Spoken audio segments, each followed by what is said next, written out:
দর্শক আপনারা দেখছেন হেডলাইন্স টুডে আর আপনাদের সঙ্গে রয়েছে আমি পিয়ালি। আর এই মুহূর্তে আমি দাঁড়িয়ে রয়েছি জগৎবল্লভপুর থানায়। সম্প্রতি বেশ কয়েকদিন ধরে সাংসদ সুকান্ত মজুমদার সোশ্যাল মিডিয়াতে একটি বিবৃতি পেশ করেছেন। ইতিমধ্যেই সেই ভিডিও সমাজ মাধ্যমে ভাইরাল হয়েছে।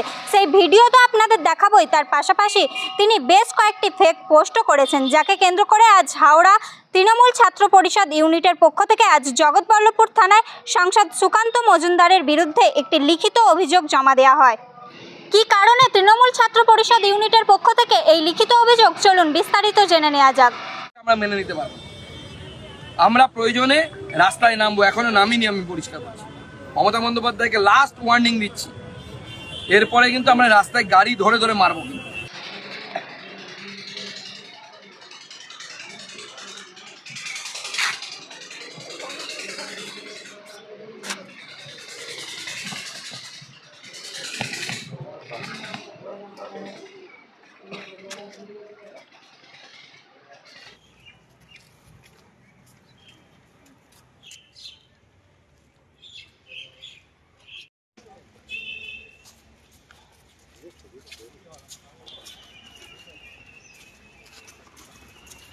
আজকে হঠাৎ আমাদের পশ্চিমবঙ্গ রাজ্যের সভাপতি তৃণাঙ্কুর ভট্টাচার্যের নির্দেশে পশ্চিমবঙ্গের সমস্ত জেলায় আমরা বিজেপির রাজ্য সভাপতি যে বাম এবং বিজেপির যে অশুভ আঁতা, বিজেপির রাজ্য সভাপতি সুকান্ত মজুমদারের টুইটার হ্যান্ডেলে যে অসত্য নিউজ করেছে তার বিরুদ্ধে আমরা বিজেপির রাজ্য সভাপতি সুকান্ত মজুমদারের বিরুদ্ধে এফআইআর করতে এসছে।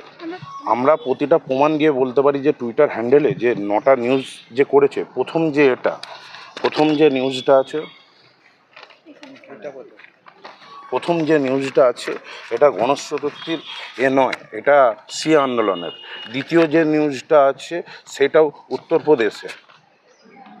আমরা এই অসত্য নিউজটাকে মানুষের সামনে তুলে ধরছি, যাতে আমাদের, কারণ বাংলার মামাটি মানুষের নেত্রী মমতা বন্দ্যোপাধ্যায় বলেন ধর্ম যার যার, উৎসব সবার। আর আমাদের সর্বভারতীয় সাধারণ সম্পাদক সবসময় আমাদের শিক্ষা দিয়ে থাকেন যে শান্তি শৃঙ্খলা সম্প্রীতি নিয়ে চলতে হবে।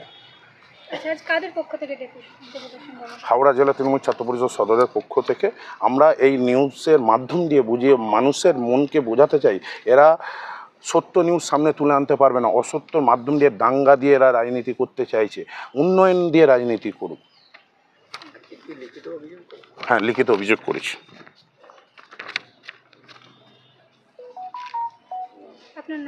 সৌগত হাইত, হাওড়া জেলা তৃণমূল ছাত্র পরিষদ সদরের সভাপতি।